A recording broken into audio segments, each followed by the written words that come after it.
Achar bem aqui, né? Bom dia, meus irmãos. E a graça e a paz do Senhor estejam com todos, amém? Estamos alegres por estarmos juntos mais uma vez na presença do Senhor. Pode abaixar um pouquinho. Na presença do Senhor.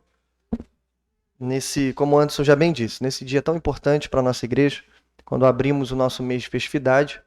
E hoje, propriamente, é o dia que nós separamos para comemorar o nosso aniversário.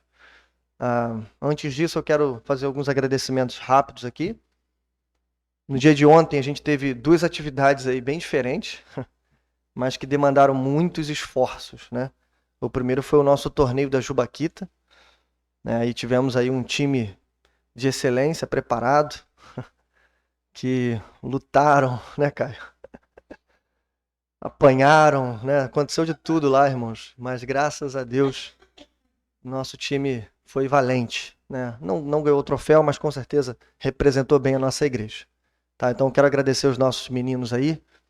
Guilherme, né, me lembra aí, Mariotti, Rafael, Caio, Vinícius. Não, Vinícius não jogou.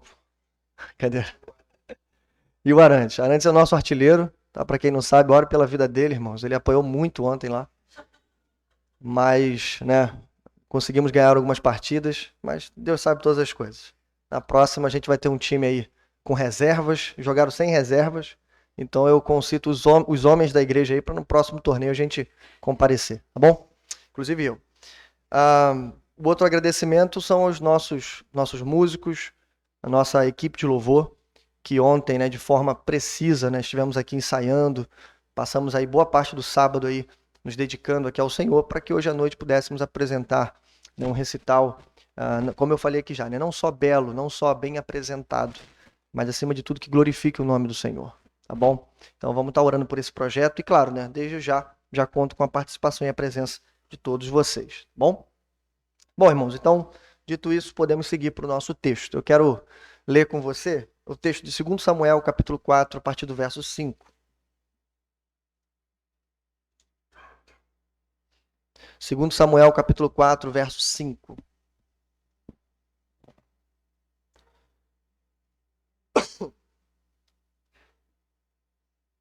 Vamos ler desse verso até o capítulo 5, verso 5 também. Amém? Diz assim o nosso texto. Aconteceu então que Recabe e Baaná, filhos de Rimom, de Beerote, foram à casa de Isbosete, na hora mais quente do dia, na hora do seu descanso do meio-dia.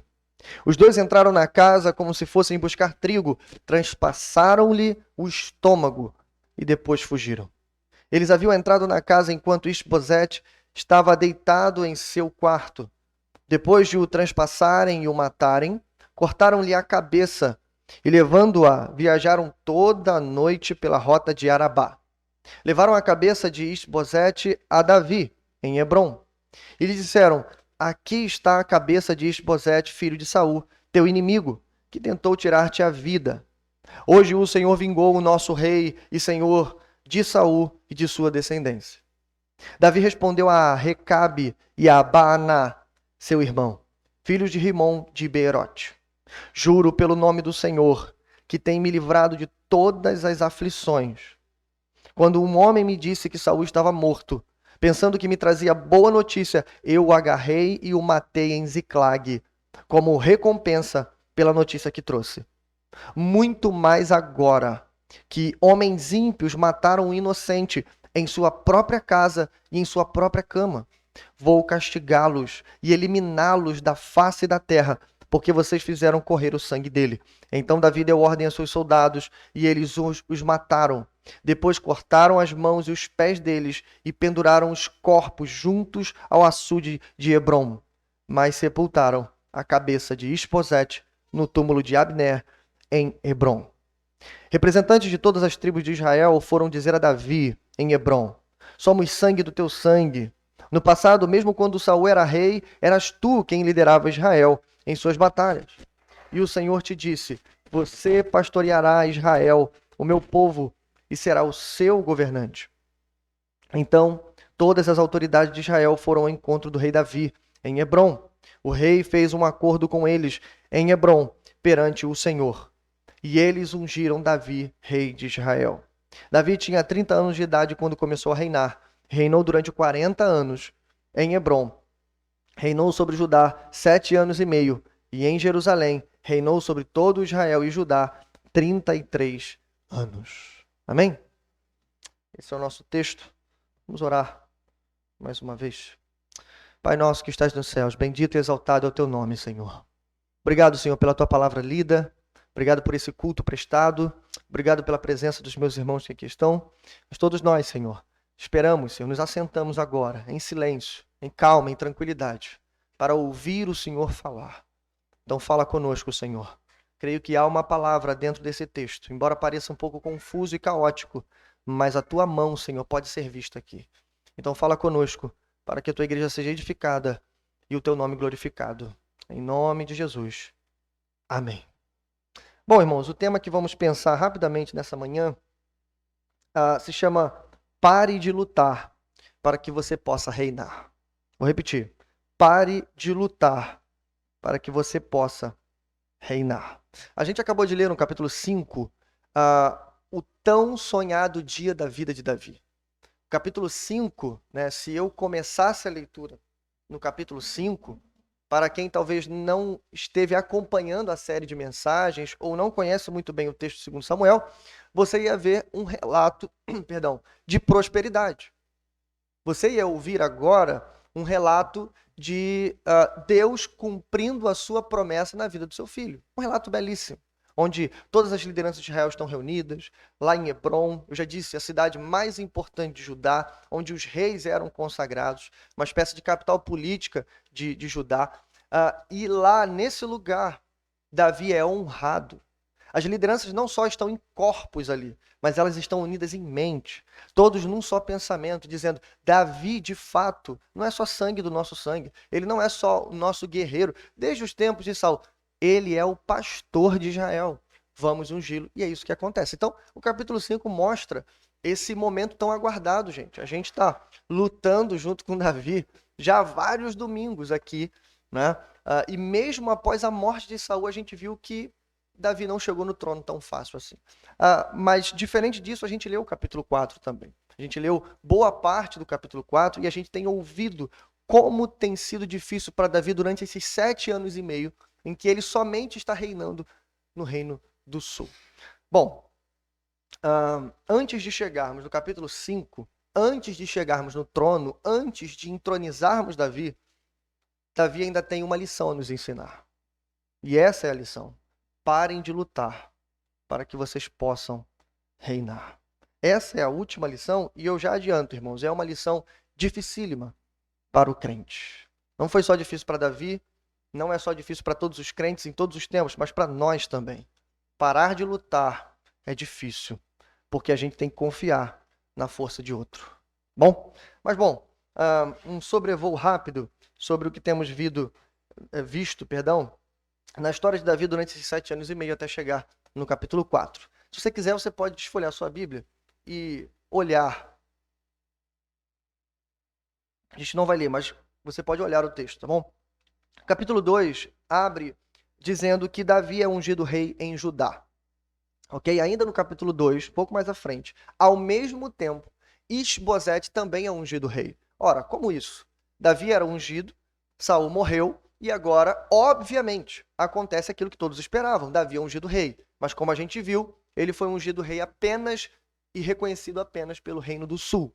Ao mesmo tempo que isso acontece, Abner, o antigo comandante de Saul, né, vai ungir rei Isbosete, um filho, um dos sobreviventes da família de Saul.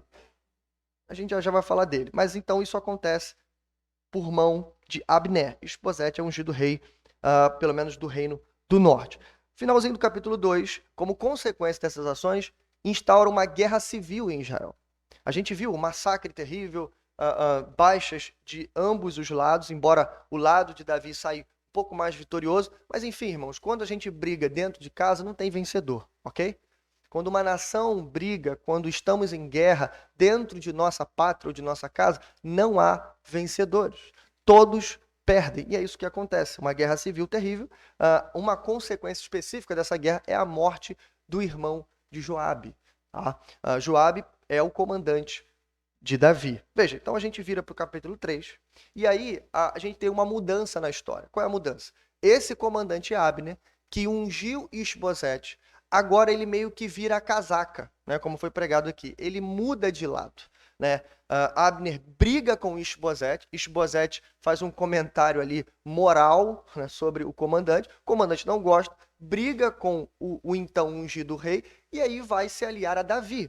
Davi aceita a parceria desse importante líder de Israel, e aí tudo parece caminhar bem, até que Joabe toma conta disso. Joabe toma conhecimento disso, e ele não aceita esse tipo de união, até porque, lembra, foi Abner que matou o seu irmão. Ele não podia deixar isso passar em branco. Então, passando pela ordem de Davi, sem o consentimento e o conhecimento de Davi, ele vai lá e assassina covardemente esse comandante Abner. Então Joabe mata Abner, assassina, melhor dizendo, Abner covardemente. Esse é o primeiro assassinato que a gente tem nesse período de 7 anos e meio. O próximo assassinato é justamente esse que a gente leu agora, tá bom? A gente chega então no capítulo 4, e aí a gente tem essa história, né? Isbosete, em primeiro lugar, ele é retratado nos versos primeiro e segundo, como aquilo que a gente já vinha observando. Né? Isbosete, como eu disse, um sobrevivente da família de Saul,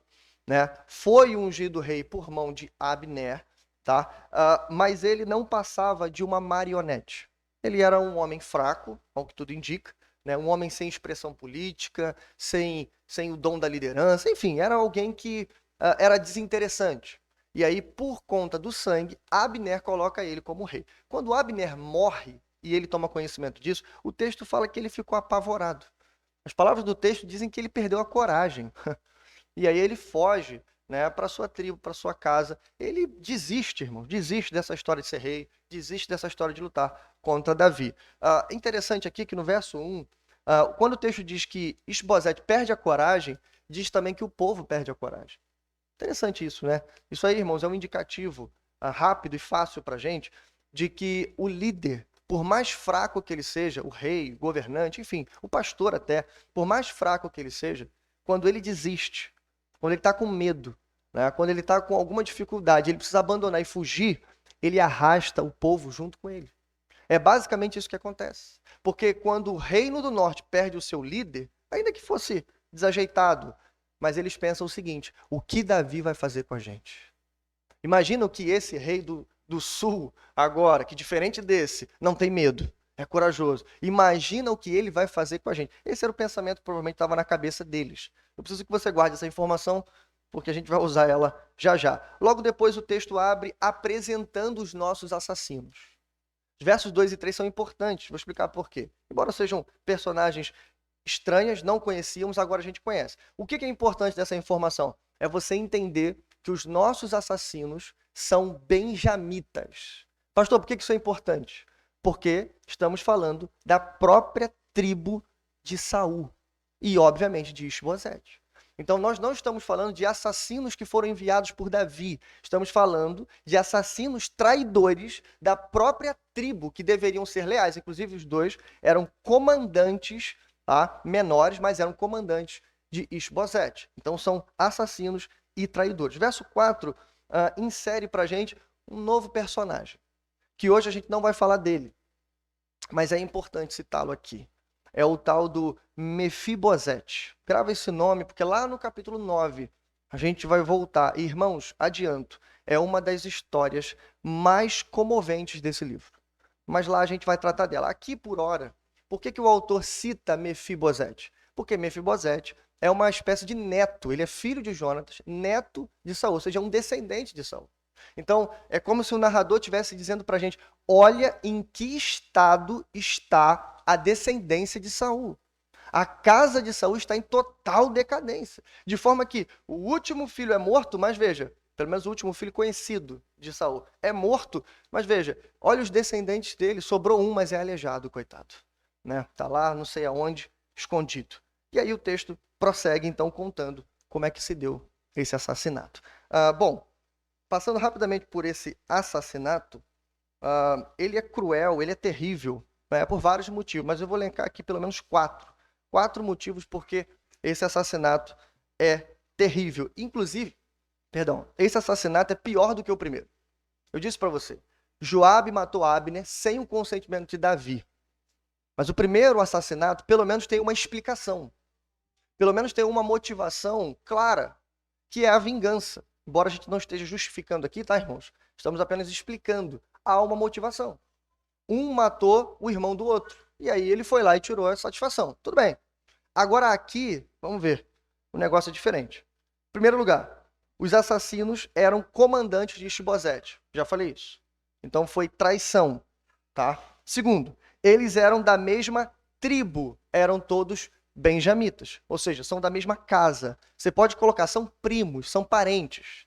Terceiro, não há explicação lógica para isso. Não há.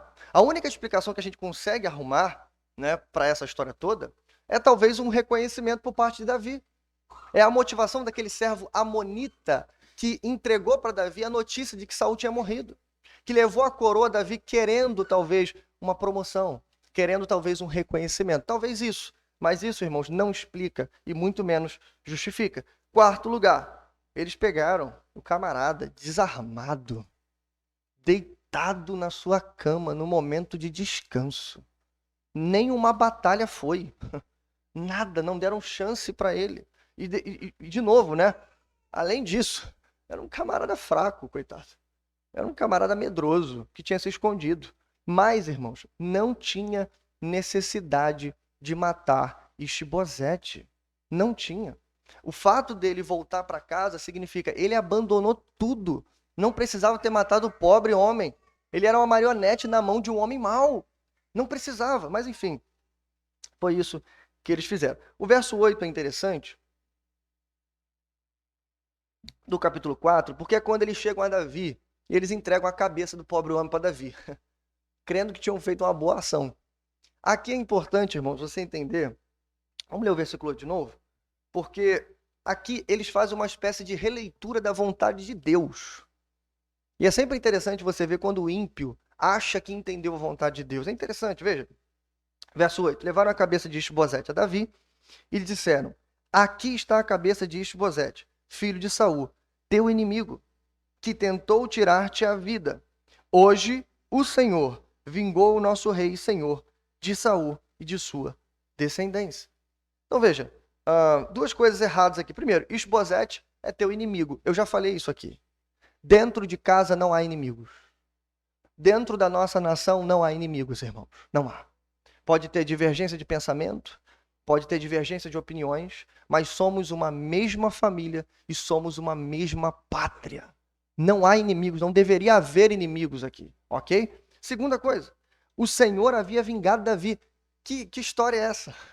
É o que realmente Davi vai responder agora. Como é que vocês podem dizer que vocês são instrumentos para a vingança de Deus e estão agindo de acordo com a vontade de Deus? É isso que eles estão acreditando. E a resposta de Davi, irmãos, é precisa. Verso de número 9. Davi respondeu: juro pelo nome do Senhor, que me tem livrado de todas as aflições. Pausa aí. Davi não está somente fazendo um juramento, mas Davi aqui já está dando uma resposta para esses assassinos. E dizendo para eles assim: vocês releram a vontade de Deus, então eu vou fazer a releitura da leitura de vocês, da vontade de Deus. Peraí, vocês querem conhecer a vontade de Deus? Então eu vou dizer para vocês: olha, meu amigo, 10 anos eu fugi de Saul no deserto. 10 anos o Senhor me livrou das mãos de Saul. E agora, durante mais de 7 anos, o Senhor tem me guardado e me protegido nas suas fortes mãos. E vocês querem aparecer agora e dizer que vocês são ferramentas na mão de Deus? Que coisa é essa? É o Senhor que me tem livrado em todas essas ocasiões. Então, Davi é muito preciso em dizer essas coisas. E aí sim, Davi compara esse evento com aquele evento dos amonitas, mas com uma especial diferença. Qual é a diferença? Que agora homens ímpios mataram um homem inocente. E aí Davi não pode perdoar isso. Davi pratica a justiça, precisa, tá? E aí sim ordena a morte desses homens. Bom, a gente chega então no capítulo 5, após essa história triste e lamentável, o capítulo 5 então abre com um raio de felicidade. Qual é esse raio? Que o povo, agora de fato, né, como que por um milagre, reconhece Davi como rei. Não só o povo do sul, mas agora o povo do norte. O texto diz que todas as lideranças se juntaram. De novo, 4 coisas que enfatizam rapidamente esse momento, versos 1 e 2. 4 coisas rápidas. Primeiro, representantes de todas as tribos de Israel estavam lá. Aqui significa todas as tribos do reino do norte. Todos aqueles que há 7 anos e meio atrás tinham rejeitado Davi como rei. Embora Deus já tivesse dito isso de várias formas, eles rejeitaram, agora eles aceitaram. Segunda coisa, a unção se deu novamente em Hebrom. Isso é importante dizer, irmãos, tá? Por quê? Hebrom é a capital política do sul. Já disse isso. Segundo lugar, Hebrom é o lugar onde Davi foi rejeitado 7 anos e meio atrás, mas é o lugar em que Deus está honrando Davi nesse momento. Terceiro lugar, reconheceram que Davi era e sempre foi o verdadeiro guerreiro de Israel. Olha o que eles dizem no verso 2. No passado, mesmo quando Saul era rei, eras tu quem liderava Israel em suas batalhas. Mesmo com Saul no trono, era Davi quem lutava as batalhas da nação. Você se lembra quando Davi, no meio da fuga, no meio da tempestade, Davi vai lá socorrer o povo de Keila, que estava sendo atacado pelo inimigo. Ou seja, Davi era o verdadeiro guerreiro de Israel. Só que aqui, irmãos, tem uma mudança impressionante na vida do povo. Impressionante. Eu preciso destacar isso rapidamente. Quarto lugar, reconheceram que Davi era o verdadeiro pastor de Israel. Então, Davi não é somente o guerreiro que nós precisamos. Davi também é o nosso líder espiritual que nós tanto necessitávamos. Esse é o evento de ordenação do rei Davi. Bom, irmãos, para a gente caminhar para o final, tem 3 coisas aqui que eu quero chamar a sua atenção. 3 lições aqui muito rápidas, mas que nos ajudam a caminhar de forma a cumprir a vontade de Deus e entender o que a gente precisa fazer para a gente começar a reinar. Vamos lá. Primeiro lugar, a vontade de Deus não se mistura com tramóias humanas. Vou repetir. A vontade de Deus não se mistura com tramóias humanas. O que significa a palavra tramóia? Não foi eu que inventei não, tá? Parece uma palavra inventada, né? Mas não é não, irmãos. Está no dicionário, enfim. Tramóia significa um plano, vou falar com as minhas palavras, mas é isso, tá? Um plano ardiloso, tá? Não existe boa tramóia. Tramóia é má, ok? É um plano maquiavélico que tem basicamente aí duas consequências. Primeiro, ou o objetivo desse plano, né, é destruir a vida de alguém, primeira coisa. Segunda coisa, o objetivo desse plano pode ser até bom. Mas por que ele é um plano ruim? Porque no meio do caminho ele vai destruir um monte de gente. Entendeu a diferença? O nome disso se chama tramóia. Se chama um planinho ardiloso, né, para a gente chegar e botar a mão no nosso objetivo. É isso que é tramóia. Então veja, a vontade de Deus não se mistura com as tramóias humanas. E aqui eu quero chamar a sua atenção. Preste atenção. Veja, curioso é que o narrador, em todos esses capítulos, preste atenção nisso, ele se concentrou, quando você olha para Davi, Davi quase não está agindo. Você já percebeu isso? A gente saiu de 1 Samuel, onde Davi estava indo, voltando, orando, fugindo de Saul, se escondendo, entrando na caverna, enfim, guerreando. Davi estava fazendo um monte de ações. Em 4 capítulos, que duram aí 7 anos e meio, Davi quase não faz absolutamente nada. É Abner que levanta Isbosete, é Abner que muda de lado, depois é Joabe que mata Abner, e assim fica. Davi praticamente, entre aspas, está assistindo essas coisas acontecerem. Só que preste atenção, irmãos, veja bem. Em primeiro lugar, a inação de Davi não significa que covardia. Presta atenção. O fato de Davi não agir junto com essas tramóias, pelo contrário, além de não ser algo negativo, é algo positivo. Eu vou provar para você. Se Davi estivesse envolvido em qualquer um desses 2 assassinatos, ou do comandante ou do rei do norte, sabe o que teria acontecido? Davi teria perdido o trono. Pelo menos temporariamente, Davi perderia o trono. Perderia a chance do que está acontecendo agora, de reinar em todo o território. Por quê? Lembra? O povo estava assustado. Lembra que eu chamei a sua atenção para isso? O povo estava com medo exatamente do que Davi ia fazer.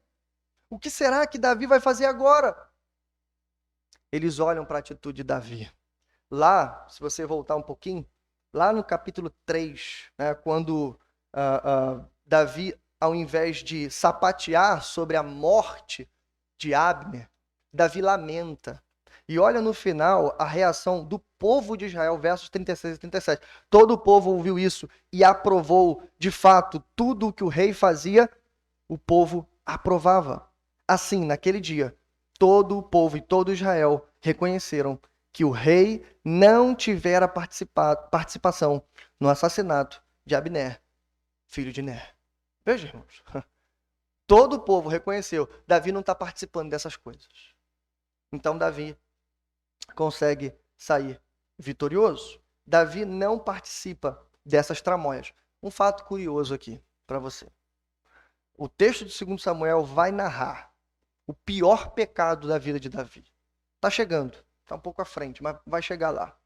Curioso, esse pecado, ele é manchado por uma grande tramóia de Davi. Mas nesse momento, a gente ainda não tem essa fraqueza em Davi. Pelo contrário, ele não vai participar desses emaranhados. Bom, existe algo de sério, irmãos, no nosso coração sobre participar de tramóias humanas. Existe algo de sério. Primeiro, essa é uma atitude natural do ser humano. Tá? Existe uma obsessão dentro de nós que se chama tentar solucionar os nossos problemas do nosso jeito. O que motiva todos esses homens, todos esses atores desse texto, enquanto Davi não está agindo e todos eles estão, é basicamente isso.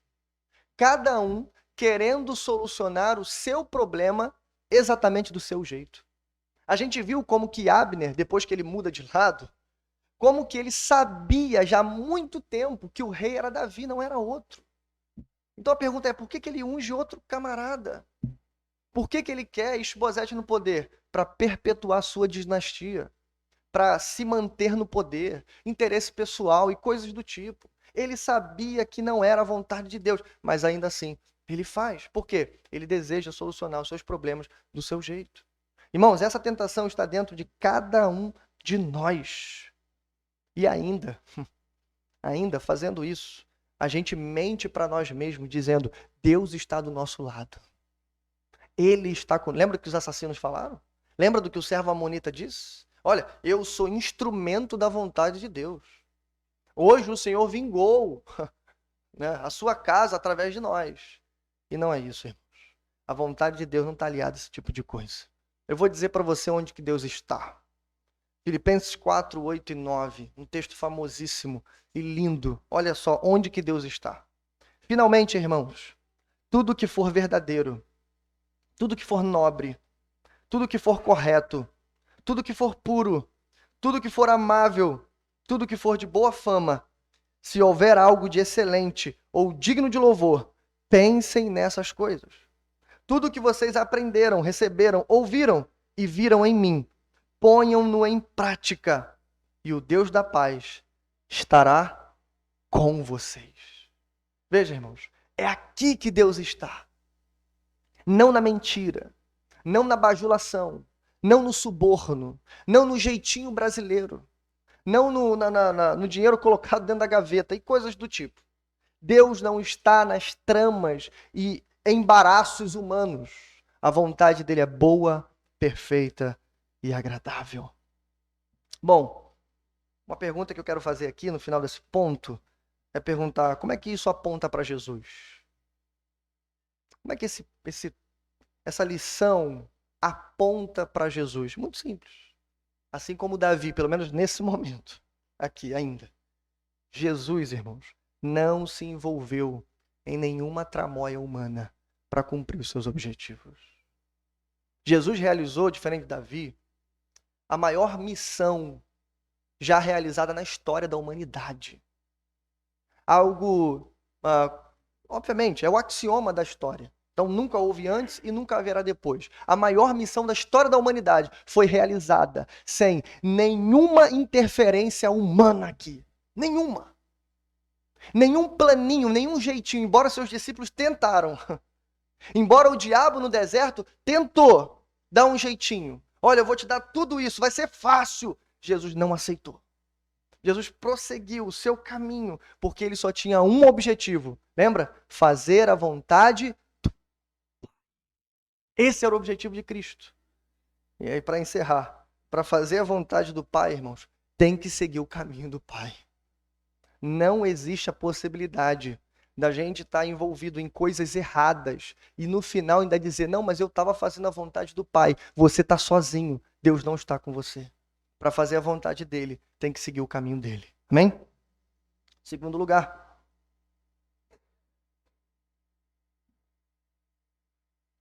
É o que motiva o nosso tema. Quando aprendermos a parar de lutar, começaremos a reinar. Eu disse, irmãos, essa é a lição, uma das lições mais difíceis para o crente.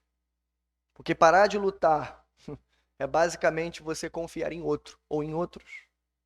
Mas parar de lutar, às vezes, parece covardia. A gente ensinou na nossa última pregação sobre que há tempo para todas as coisas. Então, de fato, existe o tempo de lutar. Existe o tempo de enfrentarmos os inimigos. E Davi já passou por esse tempo. Você vê que quando Davi chega no trono, ele parece até que está assistindo a história. Mas não está, irmão. Não está. E aqui o parar de lutar, só para você entender, não é deitar numa rede e esperar tudo cair do céu. Não é isso. Parar de lutar não significa inação, ok? Davi vai lutar, só que agora ele vai lutar com outras armas, com outra perspectiva. Davi provavelmente permaneceu em oração. Davi provavelmente permaneceu com seu coração confiante no Senhor. Mas agora, irmãos, ele não agiria mais. Agora ele, de fato, ia esperar pela salvação que viria do Senhor. É uma coisa que a gente aprendeu com os filhos de Coré, no famoso Salmo 46. Olha o que diz lá, versos 10 e 11. Exatamente isso. Parem de lutar.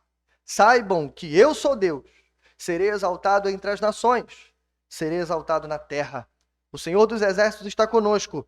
O Deus de Jacó é a nossa torre segura. Bonito para pendurar na parede, né? Mas difícil é colocar isso no coração. Difícil é praticar isso. Eu perguntei, por que a gente não quer parar de lutar? Somos um povo brigador, né? Um povo lutador. Por que a gente não quer parar de lutar? Lembra do que eu disse anteriormente? Por causa daquela obsessão de resolvermos os nossos problemas do nosso jeito. Se der para a gente resolver, a gente adora isso. Mas quando a gente se depara com uma coisa que não dá para resolver, aí algumas pessoas, alguns, tá, irmãos, entram em desespero. Mas eles se esquecem. Calma, o Deus de Jacó está conosco. Por um momento a gente se esquece. O Deus de Israel, o Deus de Abraão, Isaac e Jacó está do nosso lado. Então, irmãos, o único motivo que eu entendo por que a gente não quer parar de lutar é porque a gente se esqueceu de quem está do nosso lado. E, de novo, se estamos no caminho do Pai, fazendo a vontade do Pai, Ele estará do nosso lado. De novo, parem de lutar. E segundo, por que tarda tanto o dia da vitória? Lembra? Israel demorou 40 anos para fazer uma coisa que eles fariam em 2 anos. Davi aqui, né, demora 10, depois 7 anos e meio. E eu disse, poderia durar mais 7 anos. Se o povo do norte perdesse a confiança em Davi, se o povo do norte visse que Davi estava envolvido nessas tramóias, é provável que duraria mais 7 anos. E por que adia-se tanto o dia da vitória? Ou aquilo que a gente tanto busca? Ou aquela bênção que a gente tem orado tanto ao Senhor? E às vezes a gente não entende, a gente culpa até Deus. Deus não é culpado de nada, irmão. Deus não é culpado de nada. Se ele entender que você não está pronto para o que está vindo aí, ele vai mandar outro deserto para você aprender. Grava isso, irmão. Isso aí não é forte, não. Isso aqui é a palavra de Deus. Se você não estiver pronto para receber aquilo que você mesmo está pedindo, ele não vai te dar. Porque se ele te der, ele estraga você. A bênção se transforma em maldição. Aquele crente que não tinha carro, vinha a pé, tomando banho de lama aí no meio da rua. Quando ele pega o carro, ele para de ir para a igreja. Que agora ele pode ir para outros lugares. Cuidado, é só um exemplo, mas cuidado com isso. A bênção não pode virar maldição na sua vida. Passou tanto tempo aqui dentro, Senhor, me dá um emprego, me dá um emprego. Quando o Senhor dá um emprego, ele foge da igreja. É isso que acontece, irmãos. Só Jesus para ter misericórdia de nós. Bom, Davi aprendeu essa lição e nos ensinou em outro salmo. Salmo 37, versos 5 ao 7. Entregue o seu caminho ao Senhor, confie nele e ele agirá. Ele deixará claro como a alvorada que você é justo e como o sol do meio-dia que você é inocente. Agora vem, irmãos, olha só como é difícil isso. Descanse no Senhor e aguarde por ele com paciência. Agora veja, olha como é que Davi está em total sintonia com o que está acontecendo aqui. Olha só. Não se aborreça com o sucesso dos outros, nem com aqueles que maquinam o mal. Veja, irmãos, é exatamente o que aconteceu aqui.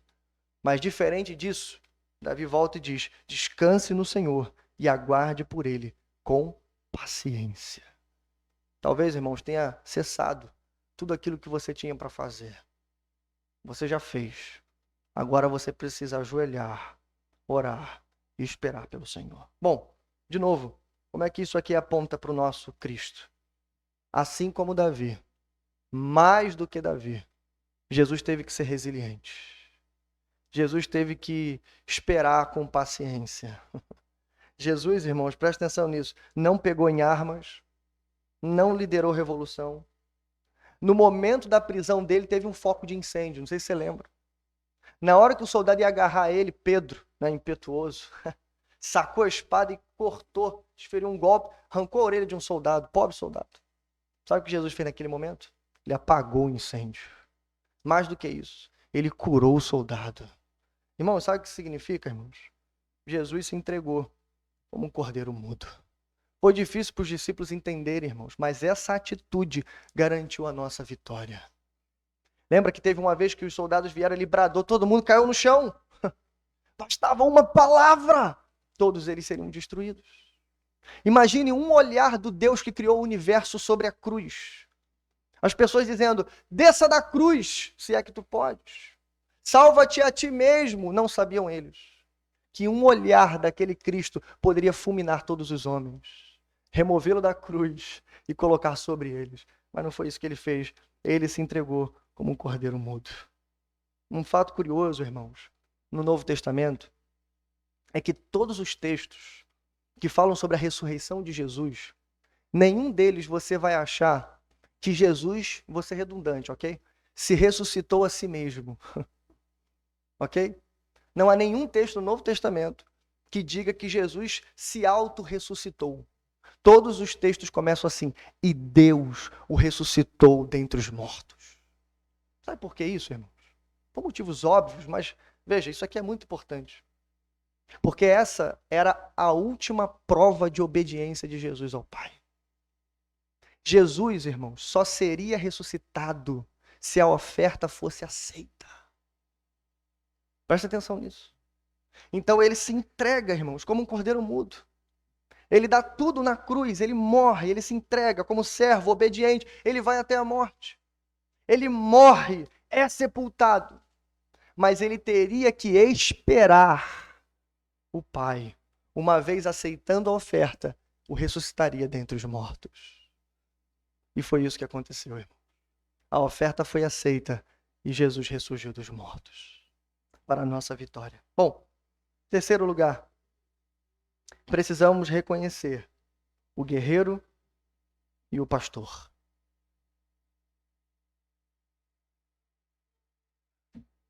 Eu já disse isso, o povo teve uma grande mudança. Saul foi escolhido por motivos externos. Saul não era um grande guerreiro, não era conhecido por isso. Saul tinha aparência de guerreiro. A gente viu isso. Saul era um covarde. Embora era um covarde alto, gigante, mas era um covarde. Na primeira batalha, Saul está escondido dentro das bagagens do seu pai. Está lá no meio da sua fazenda, escondido, com medo. Se o espírito não se apodera dele, ele não ganharia aquela primeira batalha contra os amonitas. E o texto é claro, o espírito se apoderou de Saul, Saul venceu a batalha. Então veja, Saul é escolhido pelo povo, porque o povo, à semelhança das outras nações, queria um líder militar que os defendesse na hora da batalha. E aí eles escolhem mal, porque eles olham para a aparência. Nem um guerreiro militar eles sabiam escolher. Vira um cara alto, é o maior de todos os da nação de Israel, vão escolher esse cara aqui. Veja, o próprio profeta Samuel agiu assim. Quando ele foi ungir um substituto para Saul, ele vai na casa de Jessé, cheio de filhos. Ele procura o quê? Um homem aparentemente com feições de um militar, de um guerreiro. E aí ele erra de novo e Deus fala para ele: eu não vejo como o homem vê, meu amigo. Eu estou olhando o coração. É esse pequenininho aí, baixinho, magrinho, que você vai levar hoje. Ele é o rei escolhido. E a gente já disse isso, muito mais do que mostrar a aparência. Deus está nos ensinando uma poderosa lição aqui. Lembra? Uma lição que uma mulher aprendeu e que ela cantou no início desse texto. 1 Samuel capítulo 2, o cântico de Ana já dizia: não é pela força que o homem prevalece. E o verso 10 completa dizendo: ele dará poder ao seu rei e exaltará a força do seu ungido. É uma lição, irmãos, que foi cravada lá no início, mas que demorou para o povo aprender. Parece que agora eles aprenderam. Davi não é só o guerreiro do tempo de Saul. Davi é o pastor de Israel. Talvez, irmãos, quero acreditar nisso, que eles entenderam que muito mais do que ter um guerreiro, um líder militar, eles precisavam de um pastor para cuidar deles espiritualmente. Pior do que os ataques de fora são os pecados de dentro. De novo, como é que isso aponta para Cristo? É fácil. Jesus é o nosso pastor, irmão. Jesus, muito mais do que tudo o que ele é, ele também é o nosso pastor. Isso é importante porque o próprio Davi vai dizer, né? O Senhor é o meu pastor e de nada terei falta. Mais do que isso, irmãos, há diversas profecias no Antigo Testamento dizendo que o Messias viria e quando ele se manifestasse, ele seria o pastor do seu povo. Vamos ler só uma, Miqueias 5:4, diz assim: ele se estabelecerá e os pastoreará na força do Senhor, na majestade do nome do Senhor, o seu Deus, e eles viverão em segurança, pois a grandeza dele alcançará até os confins da terra. Veja, irmãos, muito mais do que um guerreiro divino, nós precisávamos de um pastor. Só que deixa eu dizer uma coisa para você. Chamar Jesus de pastor, irmãos, tem um outro lado aqui também. Se ele é o nosso pastor, nós não passamos de ovelhas. E sabe o que a ovelha faz? A ovelha não anda no caminho que ela quer. A ovelha não inventa caminho. A ovelha não inventa jeito. A ovelha não consegue nem se alimentar sozinha. Ela precisa ser conduzida por pastos verdejantes. Mais do que isso, a ovelha não consegue se proteger. Ela precisa ser protegida. Ainda que eu ande no vale da sombra da morte, não temo, por quê? Tu estás comigo. Então dizer que ele é o nosso pastor, irmãos, é uma grande bênção e tem que ser. Alimento preciso, diário, providência, proteção. Mas isso significa, irmãos, que temos que nos submeter ao sumo pastor. Que Deus nos ajude a entender essas lições.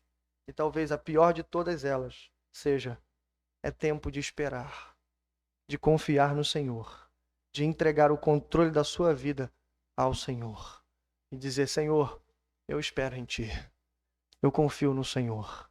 Não é pela força que o homem prevalece, mas é pela força do Senhor. Amém? Vamos orar ao Senhor. Seguiremos com a ceia. Pai nosso que estás